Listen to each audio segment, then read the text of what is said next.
Olá, queridos amigos, queridos irmãos. Uma vez mais aqui nos encontramos reunidos em torno do estudo do Evangelho segundo o Espiritismo, capítulo 5, item 10, causas anteriores das aflições. Neste capítulo, nós vamos estudar a questão do sofrimento, à luz da doutrina espírita. Os espíritos disseram a Allan Kardec, no Evangelho segundo o Espiritismo, que os espíritos não podem aspirar à completa felicidade, enquanto não se tenham tornado puros. Qualquer mácula lhes interdita a entrada nos mundos ditosos. São como os passageiros de um navio onde há pestosos, aos quais se veda acesso à cidade a que aportem, até que hajam expurgado.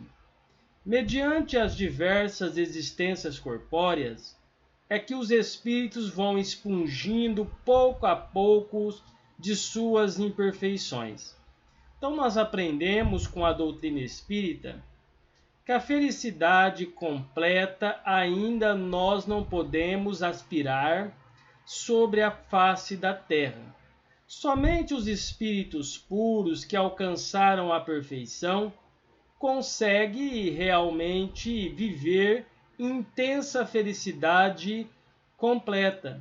Ainda somos espíritos imperfeitos, estamos a caminho da perfeição.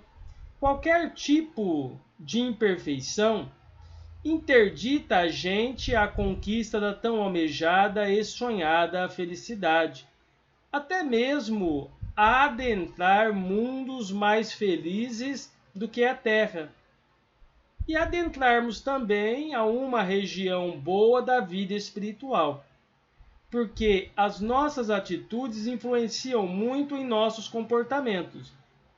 Se as nossas atitudes são negativas, quando nós chegarmos na vida espiritual, nos depararemos com a situação negativa que criamos. Se as nossas atitudes são positivas, nos depararemos com uma situação de alegria, de felicidade, de amparo e socorro espiritual ao deixarmos o corpo físico, porque as nossas atitudes foram positivas. Nos comportamos como verdadeiros homens de bem sobre a face da terra. E no Evangelho pega um exemplo que a gente vai expurgando essas mazelas pouco a pouco. A gente, pouco a pouco, através da reencarnação, a gente vai se desvencilhando de nossas imperfeições.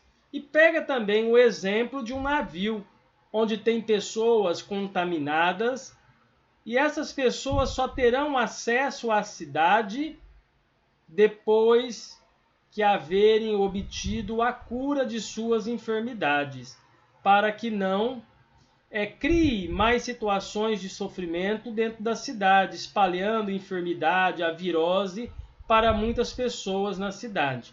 É a mesma coisa, imperfeição é assim. Para nós adentrarmos as regiões felizes, precisamos expurgar as nossas imperfeições. Isso acontece pouco a pouco através da nossa transformação moral. As provações da vida os fazem adiantar-se quanto bem suportadas, como as expiações. Elas apagam as faltas e purificam. São um remédio que limpa as chagas e cura o doente. Quanto mais grave o mal, tanto mais enérgico deve ser o remédio. Então, as provações bem suportadas, aprendemos com o Evangelho, quando a gente compreende o que está acontecendo, confia em Deus, age com paciência, começa a caminhar com fé, a gente começa a ter uma visão muito mais enriquecedora da vida e até mesmo das leis de Deus, porque estamos suportando as provações que criamos com paciência e resignação. E que as expiações, os sofrimentos que estamos expiando de faltas cometidas no pretérito, apagam as faltas cometidas através da purificação das nossas atitudes. Então, a partir do momento que a gente começa a mudar, vem as expiações, vem as faltas, para expurgarmos, e aceitamos com compreensão tudo o que está acontecendo à nossa volta, a gente vai purificando o nosso caminho. Que o remédio para limpar as nossas chagas é a fé. E quanto mais grave o mal, mais enérgico deve ser esse remédio, que nós devemos empregar em nossa própria alma, procurando aí uma situação melhor de libertação para cada um de nós.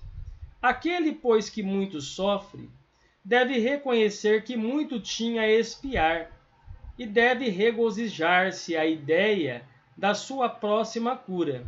Dele depende, pela resignação, tornar proveitoso o seu sofrimento e não lhe estragar o futuro com as suas impaciências, visto que, do contrário, terá que recomeçar. Então, a impaciência, muitas vezes, a revolta contra Deus, ela desequilibra toda a nossa situação e atrás da gente de alcançar um futuro repleto de felicidade, onde a gente vai ter que recomeçar tudo de novo se a gente agir com impaciência. Vamos ter que recomeçar numa situação muito mais difícil, porque naquela oportunidade não fizemos jus por merecer o amparo, a ajuda, o socorro espiritual. A nossa revolta foi nos afastando da presença de Deus. Então, as atitudes impacientes complicam ainda mais a nossa situação. Que a resignação vai nos ajudar a lidar com as situações de sofrimento à nossa volta. E aquele que muito deve reconhecer que tinha muito a expiar e deve agradecer a Deus pelas provas recebidas, porque muitas vezes somos nós que imploramos na vida espiritual as faltas que cometemos, as atitudes impensadas, a gente implora para o mundo espiritual uma nova reencarnação, uma nova oportunidade de realmente equacionarmos os problemas que fomos criando ao longo das nossas reencarnações. Então, os Espíritos explicam que nós devemos agir sempre com confiança em Deus. Pelo contrário, considerar como expiações as aflições que provocam queixas impele o homem à revolta contra Deus. Então, essa revolta contra Deus é que afasta o homem da verdadeira felicidade, da verdadeira alegria. Se o homem não aceitar, se nós não aceitarmos o que está acontecendo com a gente, não procurarmos as leis de Deus, não procurarmos a bênção de Deus, a oração para nos ajudar e para nos fortalecer, para enfrentarmos as dificuldades que nos ocorrem, que nos acometem na existência física, esses pensamentos contraditórios vai nos afastando da presença de Deus. Por quê? Vai deixando a gente mais revoltado diante das situações difíceis. Sem dúvida, o sofrimento que não provoca queixumes pode ser uma expiação, mas é indício de que foi buscada voluntariamente, antes que imposta, e constitui prova de forte resolução, o que é sinal de progresso. Então, quando o sofrimento não é procurado voluntariamente, são sofrimentos que nós vamos criando diante da nossa caminhada, da nossa trajetória evolutiva. Muitas vezes a gente reencarna com aquela cota de sofrimento, com aquela carga de sofrimento, e muitas vezes nós vamos aumentando a nossa carga com a nossa revolta contra Deus. Então vejamos, quando a gente procura equacionar, evitar todo esse sofrimento à nossa volta, quando a gente procura realmente lidar com o sofrimento que está acontecendo, confiando em Deus e evitando os novos sofrimentos na existência física, que são considerados sofrimentos voluntários, a gente vai começar a observar que nós estamos dando um grande passo à senda evolutiva. E isso é sinal de progresso espiritual, como nos falam os benfeitores amigos. Porque a prova enfrentada com resignação, com paciência, com compreensão, vai realmente denotar um sinal de progresso espiritual em cada um de nós, quando assim encaramos essas dificuldades com paciência e resignação e muita confiança em Deus. Então a fé, como nos fala André Luiz no livro Nosso Lar, é a manifestação de Deus em nós, e nós devemos buscar sempre essa fé. fé sempre para lidarmos com as dificuldades que se avolumam à nossa volta. E com essa fé nós haveremos de vencer os percalços do caminho. Então que Jesus, o nosso Mestre, nos abençoe e nos dê muita paz.